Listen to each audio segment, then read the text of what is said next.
go through like these lectures and we'll work through some assignments and I want to make it highly personalized is why I want to do it one-on-one. But this program, one of the things that I'm emphasizing is that the reason you suffer is because you resist your pain. Stop struggling and start living. Like you don't live without pain. And if you're going to sit down and wait, you'll hear people say, well, once I get through this, then I'll start to do that.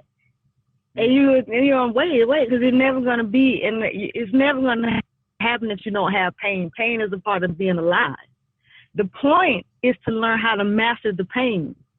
Anais Nin said that the joy is found in the mastery of pain. So once you learn how to master that and live with it, not in spite of it, but with it, then you'll begin to grow and you'll begin to get past and go through it. You'll start to create the life that you want to have. So one of the big things about that program and the reason why I'm doing it for women and youth is because those are the two that suffer the most with the pain. Women are highly emotional.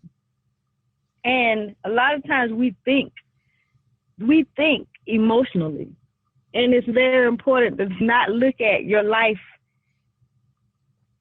through your emotion. You look at it. You look at your emotion and you analyze it and process it, but you don't look at your life through it. Because if you're looking at your life through, if you're looking at your life through pain, then everything is going to be painful. Everything is going to be painful because that's what you're looking through. You have that kind of lens on. Right. If you can take your pain and set it aside and look at it and say, okay,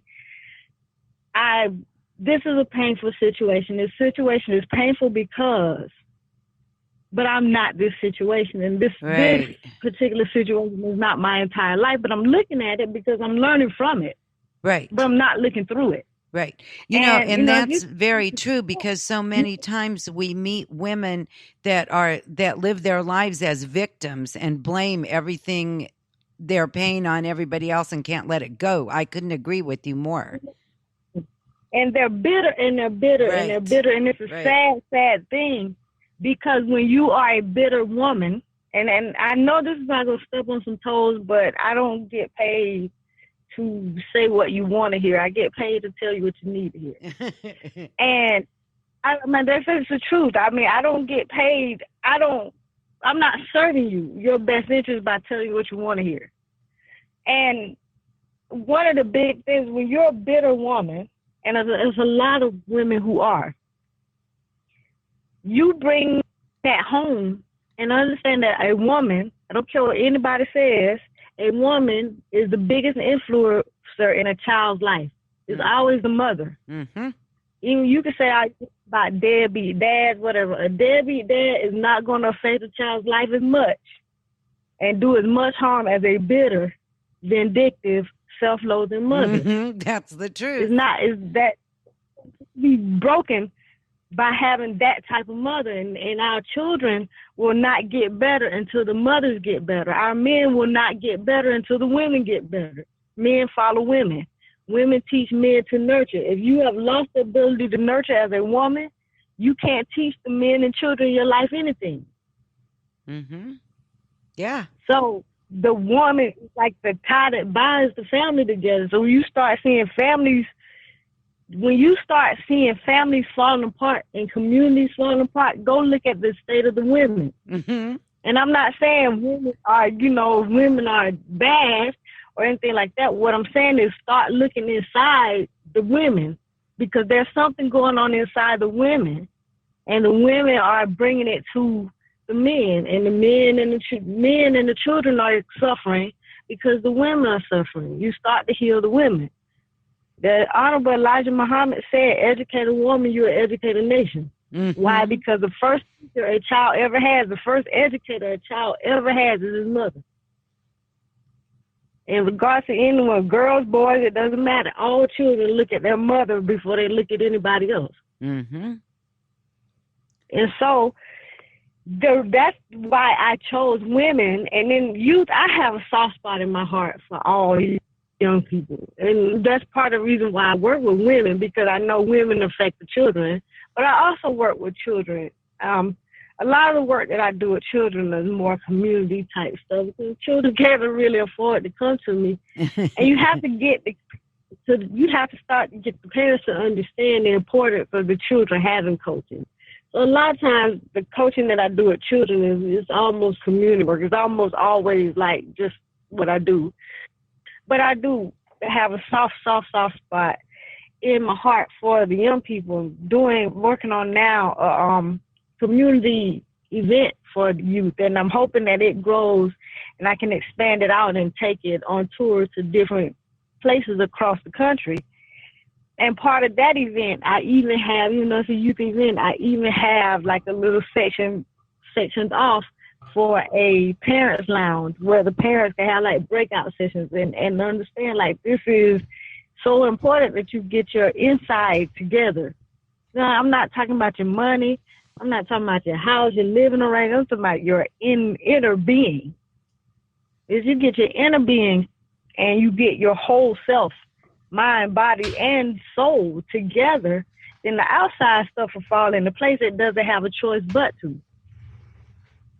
There's no, once you get your mindset, you can't be anything but successful when your mindset, because that's where your creative mind is going to bring to you. It's going to attract it to you or attract you to that. So if you want the outside, the external part of your life together, start working on the inside. That's right. That's right. And you're so very right, because I know when I was going through a divorce when my oldest son was 2, and I was so stressed and so emotionally distraught and felt so worthless because it was an verbal and physical abuse. And that's one of the things that gave me the strength to leave, was watching what my son was going through with me feeling like Indeed. that. Mm-hmm. So I couldn't agree with you more. That's so very true. It happened with me too. And I'll tell you something else, that you brought something else up about when you were going through a divorce. But have you ever sat down with your kids and do this as mothers? You women do this. Sit down with your kids and listen to them. I have. Mm-hmm. I've sometimes not even, like I have 4 children and all my children are about the same age. But I've sometimes sit and just listen to them talk amongst themselves. Like, yes. I mean, when they were young, like 7, 8 years old. Yes. 5, 6 years old, just listen to them talk. You would be amazed at the stuff that children remember. Yes. And how they process it. Like they'll come up with their own, and that's why it's very important to know that as a parent, your children, they have their own mind, and they see things and they understand things, and they'll come up with their own idea about what's going on. And you have to be careful with that, because during the first 5 years of a child's life, their minds are basically in a hypnotic state. Mm-hmm. So anything that they're exposed to is going to stick. It's like a sponge. It's going to stick. And you really don't know, like that subconscious belief, they can't rise above that. So if somewhere during their life they've learned or they've come across a belief that tells them that a normal way for a household to be is fighting and yelling and cursing all the time, guess what? That's what they're going to create in their life when they grow up, and they're not going to know why. Mm-hmm. Because it's been planted in their subconscious. Their subconscious belief is that that's a normal thing. That's the way life is. And so it's so important, because I've listened to my children and I've heard them talk about some stuff that they remember that I had almost forgot. They'll remember, right. Well, yeah, you remember my mama, and they was fussing and this happened and the dresser fell on me. And I was like, I don't remember the dresser fell on nobody. But they remember. If they don't remember it, they conjured it up. Right. From some things to me where I would hear, like, especially my youngest, I would hear her say something. And I would kind of know is maybe she might have 2 or 3 events, like, all melded together into one event right. in her mind. But the point is, they remember stuff, and they can create their own stories. Right. Yeah. They create their own life story based on what they've experienced. And then when they have these experiences that's taught them how life is when they're like 4 or 5 years old, they'll grow up and be 20 years old and create a life based on that story. Yes. It's like an old cartridge that you got playing over and over, and they're creating that life, and you're sitting as a parent wondering, well, why this child can't get their life together? It's because this old recording is playing in the back of their mind. Right. Yes, that's absolutely right. And, and they might not even realize it. And when I think about it, you and I, how many recordings do we have that we've built our lives on? Yeah. And their learned behaviors and perceived patterns of thought are memes. And unless we learn to shed those and move on, we just keep repeating the same thing. And it's like the definition of insanity. You keep doing the same thing and expect different results. Right. So unless you know where that's coming from, you're not going to get rid of it. Exactly. And most people don't. You and I do, but just think how long it took. Yeah. It took so long for me to figure out.